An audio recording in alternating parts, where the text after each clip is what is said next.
Oh, it is a V-nickel. Sweet. Oh, 1894, baby.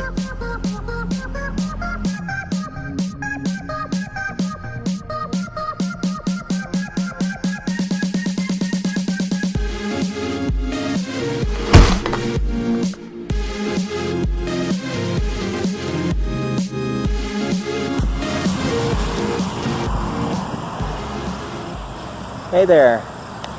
Well, I'm back in the field by the restaurant that you saw in the last episode, where I dug that beautiful silver half and got a little crazy about it. But I've been here for maybe an hour, and this field hasn't been giving up its secrets today. I dug a few wheat pennies. I did just dig something interesting. I'm not sure what it is. Have a look. There you go. Looks kind of like a knob from an old style radio or television, or it could be the face of some kind of a two-piece button where the back posts have fallen out.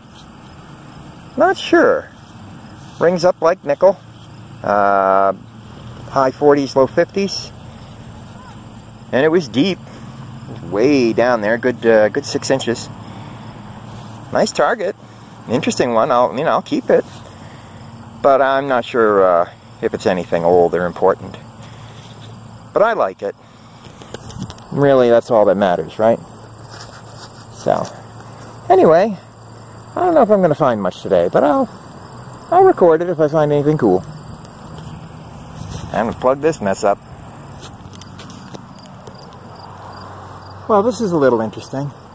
I just dug something shiny, but it's not silver. There is another kind of metal, not gold either, that comes out of the ground shiny, but only when it's pure. And it might not be what you're expecting. Have a look. There you go. So that's a Canadian nickel from 1968. Why is it so shiny? Alright, well, the reason why this one is shiny is because between 1955 and 1981, Canada actually made its nickels out of 100% nickel, not cupro nickel like we do. And cupro nickels turn to crap in the ground. But a solid piece of nickel stays shiny like this. And that's why this is shiny. Not silver, unfortunately, but still a cool find. I'm happy with it. Toys are some of the best finds. They seem to be the finds I love the most.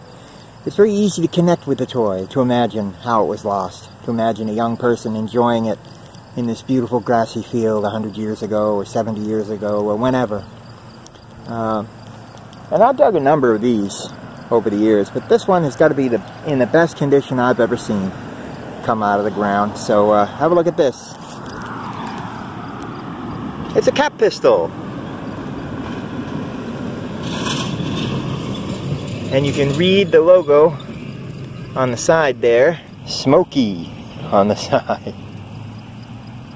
Whoops, yeah, we're going to focus on the wrong thing. Thank you, camera. Look at the styling on that barrel. Isn't that nice?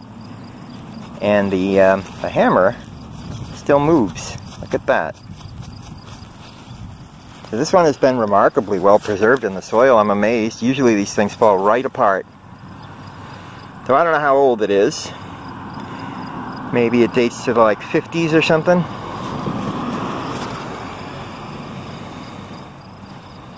But what a cute little toy. Reach for it, mister. Alright. Well, I'll take it. I'll throw it on the ground and then I'll take it. Good find. When I find myself in times of trouble, Mother Mary comes to me. Speaking words of wisdom, let it be, let it be. There it be. Yet another miraculous medal. I dig these all the time, man. I'm in Massachusetts, a lot of Catholics here, and this is a very popular medallion among Catholics. The inscription around the border says, "O Mary, conceived without sin, have mercy on us who have recourse to thee." And the date on the bottom says 1830. It commemorates a purported vision that a nun had, I believe, in France in the 1830s. And it always has the same sort of emblems on the back. And down the bottom there is a maker's mark right at the very bottom, right at the very tip. I don't know if you can read it. It says Germany. That's a cool little find. I find so many of these. I probably dug 6 or 7 of these this year. Oh well, I'll take it. I'm getting tired. It may be time to quit, have some dinner. I'll poke around a little more, but I'm getting pooped. Well, I've been at this for hours now, getting really, really tired. I was just about ready to give up. I'm getting hungry. You can only smell that delicious food for so long before you say, okay, I gotta quit and eat. But we finally scored. We just turned up a beautiful little piece of shiny. Have a look. Visit from Lady Liberty. Isn't that lovely? She's in really good shape. Flip her over there. So pretty. Don't see a mint mark on the back, but the back is in really nice shape too. This coin is really quite well preserved. Even the rim looks good. Well, there you go. 1940 Mercury Dime. We finally scored a little piece of silver. And as I like to say, any day you find silver is a good day. So, it's officially a good day. And that's good because I'm beat. I am really beat. It's been a good hunt here at the little field near the restaurant. And we had some good finds today. Nothing super old, but we did find some things that were cool. So let's do a wrap up. Well, we'll start with the boring stuff. We got dollar and clad quarters, clad nickel, clad dime, that's $1.15. Then we have 12 clad pennies, so that's $1.27. And then we have 9 wheat pennies, which are kind of cool. So that's $1.36. So $1.36 in basically modern change. We got a key. We got this lovely old cap pistol that says Smoky on it. We got our beautiful, beautiful 1940 Mercury Dime in wonderful condition. The Miraculous medal from Germany, and the 100% nickel, Canadian nickel, 1968, and the what I believe to be a coat button. Not sure how old, but I think it's pretty old. But that's it. Not a bad hunt. Oh, and of course work. Lots of work today. Tons and tons of these giant tarp rings. That leads me to wonder if maybe there was a pavilion here once, you know, a big tent or something like that. Lots of scrap iron. It's part of the lipstick tube, windshield wiper, big piece of iron, cans, scrap, pull tabs, broken bottles, you name it. Big piece of aluminum trim from a car, probably. Yeah, there's always plenty of work. So, all in all, a good hunt. Any day you find silver, good day. Glad we ended on a high note. And I'm going to go end on a really high note now and get some dinner. Tomorrow, 1876 Farm. So I'll see you there. Sometimes amazing things happen. You know, one permission leads to another permission, and you just find yourself in a spot you never thought you'd be in. It was on a 1760 property. The property owner lives next door to the farmer at the 1876 house. And she came over here and talked to the property owner and got me permission to hunt this property. Now I have permission to hunt the whole property. The owner of the property recently brought in a backhoe and ripped this all up to remove the brush because he wants to plant grass on it. And right next to me, on the other side of this rock wall, is a Revolutionary War graveyard. Yeah, I'm here. sandwiched between a 1760 house with a beautiful barn. I wish I could show it to you. It's gorgeous. About 60 acres of land leading down to a lake. And Revolutionary War graveyard just happens to be right over here. So I think I stand a pretty good chance of turning up some really interesting stuff. This is it's an unbelievable windfall to me. And even if I find nothing at all, I'm going to enjoy myself thoroughly. It's gorgeous out here. It is gorgeous. But look at that land. Look at the mountains in the background. It just goes on and on and on.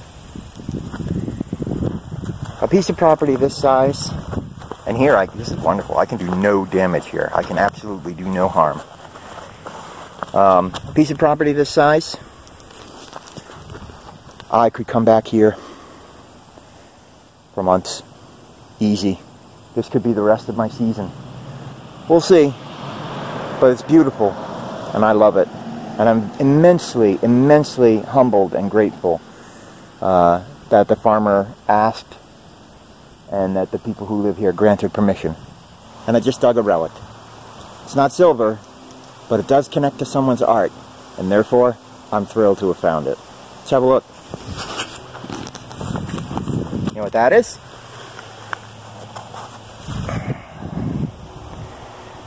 Those of you who do sewing will know what that is. That's a thimble. This is something that someone who is sewing would wear on the end of their finger to protect it so they don't accidentally poke it with a needle. It's called a thimble. Very often these were made of sterling. I've never dug a sterling one. And I've dug pieces of thimbles before, but this is the very first time I've ever dug a whole one.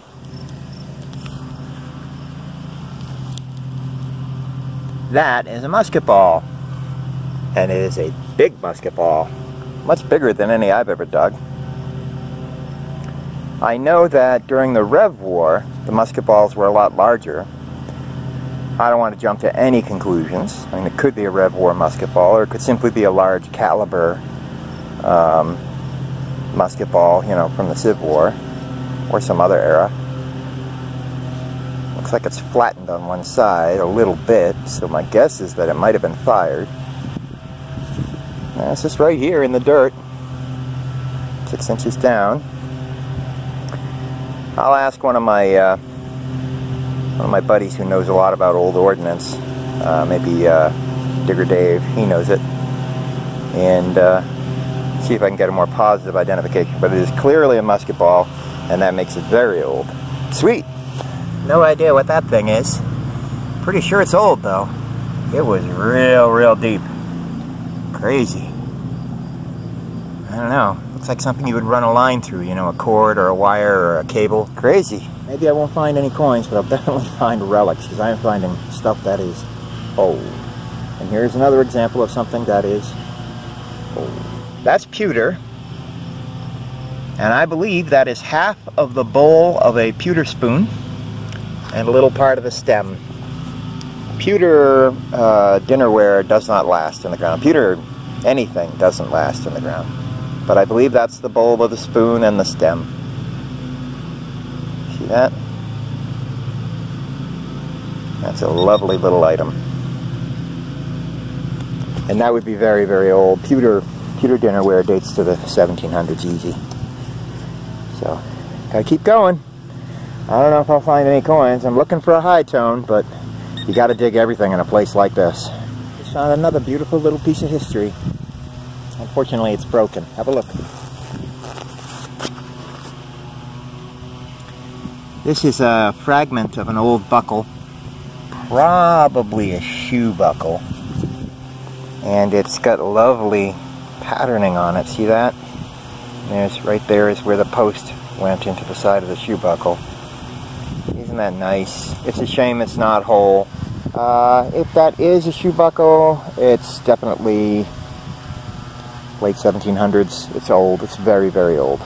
So we're killing it here. We're killing it in this little space. Now there's an old buckle. That is an iron buckle. I'm gonna have to tumble that one. Wow. That one is very old. There used to be a crank call you'd sometimes make to people on the telephone, back when you could do this. You'd call them and you'd say, "Hey, do you have Prince Albert in a can?" And if they were a smoker, they would probably say yes, at which point you would say, "You better let him out before he suffocates," and then hang up. But when we were kids, we didn't even really understand the joke. We just said it, because we knew it was supposed to be funny. I'm pretty sure this is very old. Hello, Prince Albert. I hope you didn't suffocate in there, man. Crimp cut, long burning. Cigarette and pipe. Pipe and cigarette tobacco.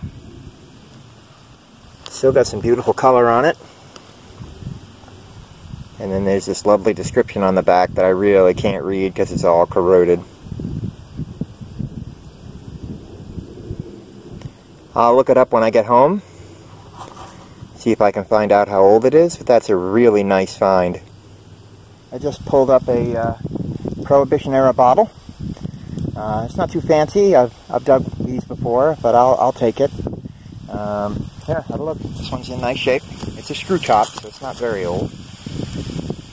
There's the federal prohibition warning right on the bottle. And it's just a flask. It's a half-pint flask. I know this because it says half-pint on the other side. Right there. Full half-pint.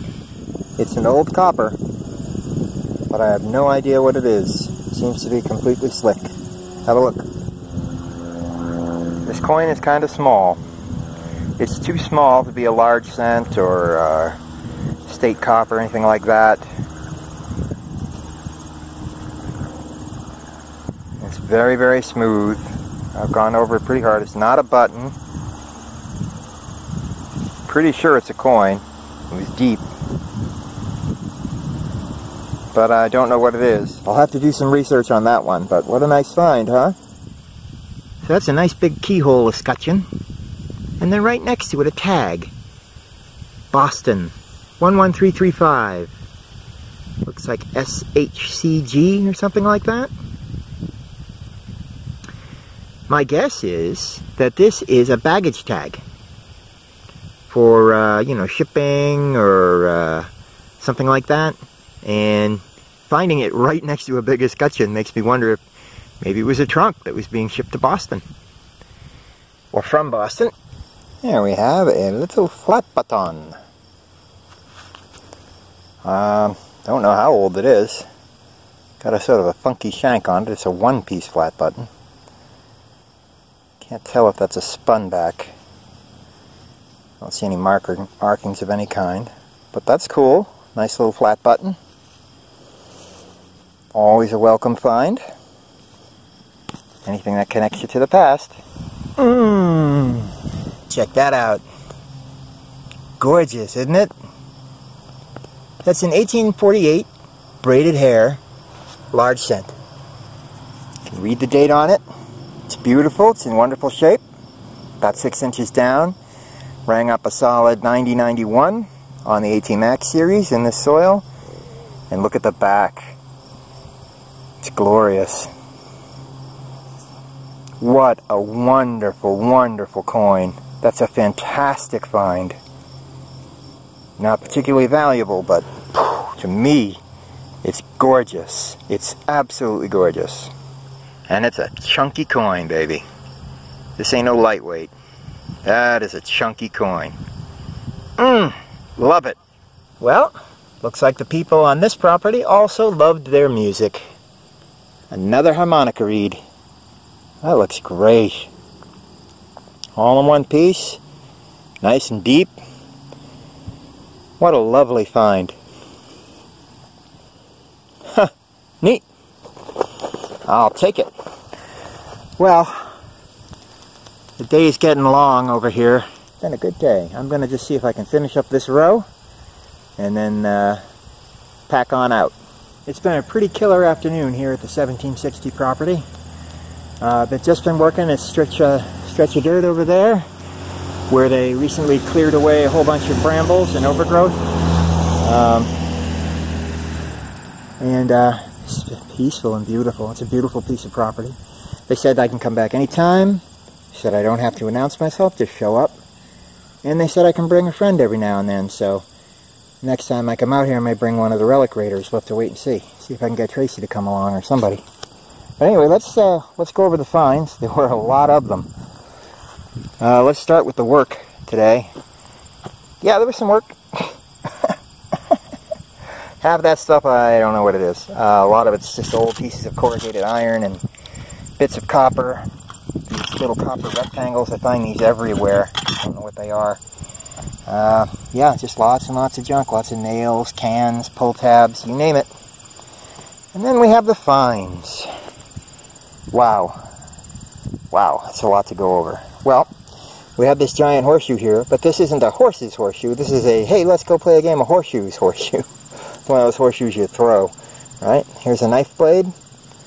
Don't know what this is. I'll clean that up, see if I can identify it. It's an old iron buckle. Here's a, I believe, a shaving razor blade. Here's a rifle cartridge of some kind. Not sure what that is. I know some people who'll be able to tell me though. Prohibition-era bottle. This lovely little piece of a shoe buckle. A number of square nails. This little piece of aluminum, I don't think that's anything. Harmonica reed. Yeah, let's get rid of that aluminum.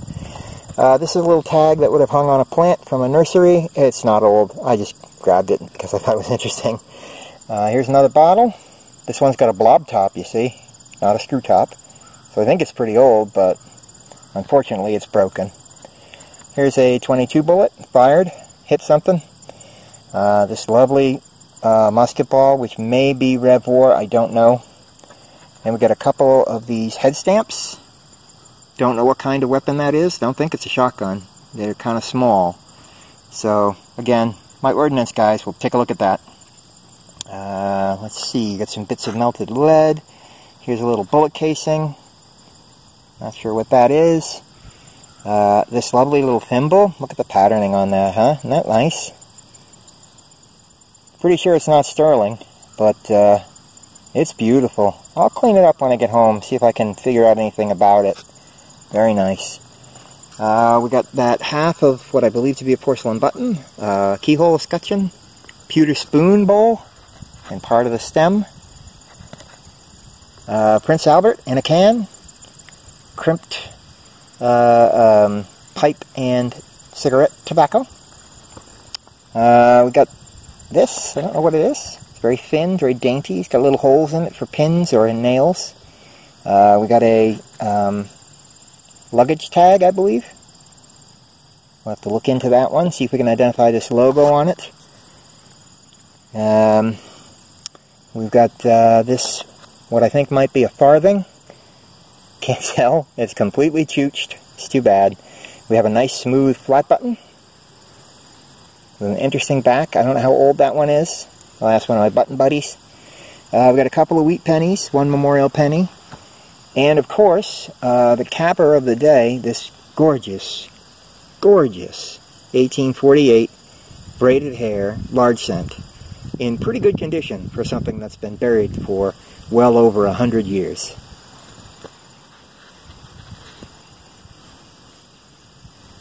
Isn't that lovely? United States of America, 1 cent. So, that's pretty amazing for a little 100-foot stretch of ground over there that just was all bushes. Not even near the house. So I think once we get closer to the house, we're going to find a lot more cool stuff. I mean, look at that old tree right there. Holy smokes, that thing's got to be 150 years old. Can't wait to check around that. I opted not to do any grass today because we're about to have a heat wave. We're going to have a few days of 90-degree weather. And it's been a few days since we've had rain. And I was nervous that if I dug a plug with that kind of weather coming, they'd get a little brown circle on their lawn. So, it can wait. Whatever's under that tree, it's been there a long time. It'll be there for a while yet. So, I think after the next rainstorm, then I'll start hitting the grass again. And it looks like there's some woods on the property, so if I run out of that dirt stretch over there, maybe I can check out there. Well, we're back at the 1760 property today. I just got a slammin' high tone, 91, and it sounds just like the largie that I dug yesterday. popped it, and I see a green rim, and it's thick. So, pretty sure we got ourselves another largie or something of that ilk. Have a look. Haven't looked at it yet, except to see that rim. Boy, that really looks like a coin, doesn't it? See the rim right there? That green stripe? Let's get it out of there.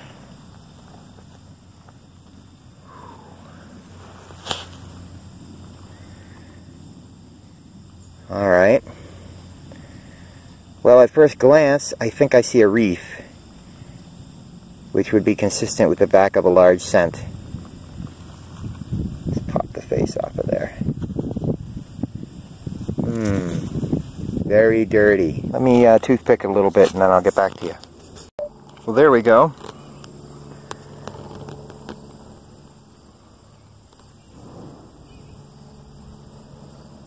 $18.26. I knew it was going to be earlier than 1839 as soon as I saw the head. That's a matron head. That's not a braided hair.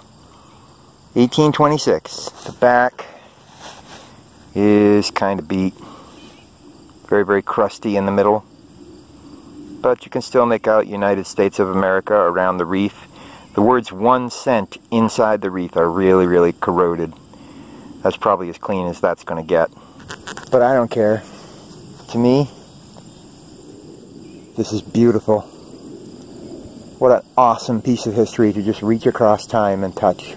One of the things that makes farm fields so interesting to work in is that the action of the plow or the backhoe or whatever's being used turns the soil, and targets that would ordinarily be covered end up on the surface sometimes, and targets that would ordinarily be on the surface end up very deep sometimes. So I was just walking along here, swinging, and I got a nice tone, and there's something sitting on the surface. And if it's what I think it is, it's pretty damn stunning. Have a look. That's a button. And I think I can see something, anyway, on the other side. See? Now, I don't know if that's an eagle, I don't know if that's a Civil War button or some kind of war button. Oh my God. Oh, no way. Look at that. That is a Civil War cuff button all day, every day. And if I'm reading that right, it's not a general service button, it is an infantry button. This button would have been worn by an infantryman in the Civil War. There you go. 150-year-old artifact, well preserved, just sitting on the surface because it's been churned up out of this soil. Incredible find. There is so much history here to find. Incredible. I'm speechless and humbled. The person who wore this button, whoever they were, to a degree, I owe the freedoms that I enjoy today to that person's sacrifices. And all I have of their existence is this little piece of brass. But I did just find one last thing on my way back to the car. I'm pretty sure that that's another toe tap. This one seems to have some of the original nails still left in it, and they've all corroded. But I'm pretty sure that's a toe tap. I mean, it could be a heel tap. Sometimes they did that on the other end of the shoe as well. Pretty sure it's a toe tap, though. Oh, that's nice. So today we finished up this patch of dirt at the edge of the 1760 property where the homeowners had pulled out the brambles. But we did find some wonderful things today, so let's recap. So we have that toe tap, the infantry button, the cuff button, the 1826 matron head large cent, this very old shotgun shell, UMC Co. number 12, a couple pieces of ceramic, a couple pieces of melted lead, a broken thimble, I believe that's part of a clay pipe. And I don't know what this brass half loop is. It's heavy. Rings up like brass. Could be the handle of a cup or I don't know what it could have been. Lots of different things.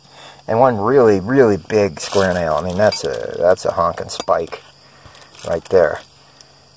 Pretty good finds, especially the button and the largie. Nothing wrong with that. I'll take that any day of the week. And then over here, we got the work for the day. A big old copper strap or something, a big old nut, cans, some hot rocks, scrap iron, scrap foil, bit of a soda can lid, nails, lots and lots of nails, never a shortage of those.